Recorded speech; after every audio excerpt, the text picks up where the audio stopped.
Hello all, welcome to my channel. இன்றைக்கி நம்ம பார்க்க போகிறது இறால் கிரேவி தான். இது சீ ஃபுட் லவ்வர்ஸுக்கு ஒரு தரமான ரெசிபி. எப்படி செய்யலான்னு இன்றைக்கி பார்க்கலாம் வாங்க. எங்கள் அத்தை சூப்பராக செய்வாங்க. ஸோ அவங்க செய்கிறது தான் வீடியோ எடுத்திருக்கேன். வாங்க எப்படின்னு பார்க்கலாம்.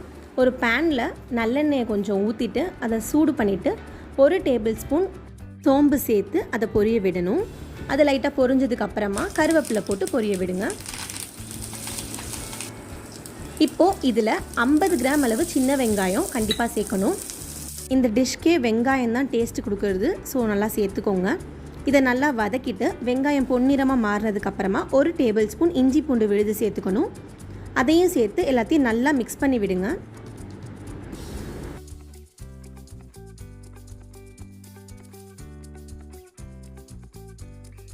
பச்சை வாசனை போனதுக்கப்புறமா மசாலா ஜாமான்லாம் சேர்த்துடலாம். 1/2 ஸ்பூன் மஞ்சள் தூள், 1/2 ஸ்பூன் மிளகாய் தூள், 1/2 ஸ்பூன் சீரகத்தூள், இதெல்லாம் நல்லா சேர்த்து மிக்ஸ் பண்ணி விட்டுருங்க. மெஷர்மெண்ட் எல்லாமே நான் 1/2 kg ப்ரான்ஸ்க்கு எடுத்திருக்கேன். இப்போது இந்த ஸ்டேஜில் நம்ம வச்சுருக்க இறாலை சேர்த்துக்கலாம். இறாலை நல்லா க்ளீன் பண்ணிவிட்டு அந்த நரம்பெல்லாம் பார்த்து சுத்தம் பண்ணி எடுத்துக்கோங்க. இறால் எல்லாத்துலேயும் அந்த மசாலா நல்லா மிக்ஸ் ஆகணும். அது மாதிரி நல்லா ஒரு சேர மிக்ஸ் பண்ணி விட்டுருங்க.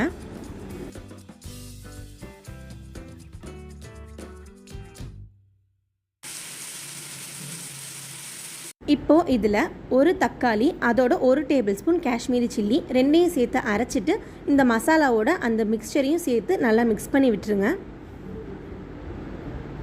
தக்காளி ஒரு தக்காளியே போதும். அதுக்கு மேலே தேவைப்பட்டால் இன்னொரு 1/2 வேணால் சேர்த்துக்கலாம். இப்போது இதில் மசாலாவுக்கு தேவையான உப்பை சேர்த்துக்கலாம். சேர்த்துட்டு நல்லா கலந்து விட்டுருங்க.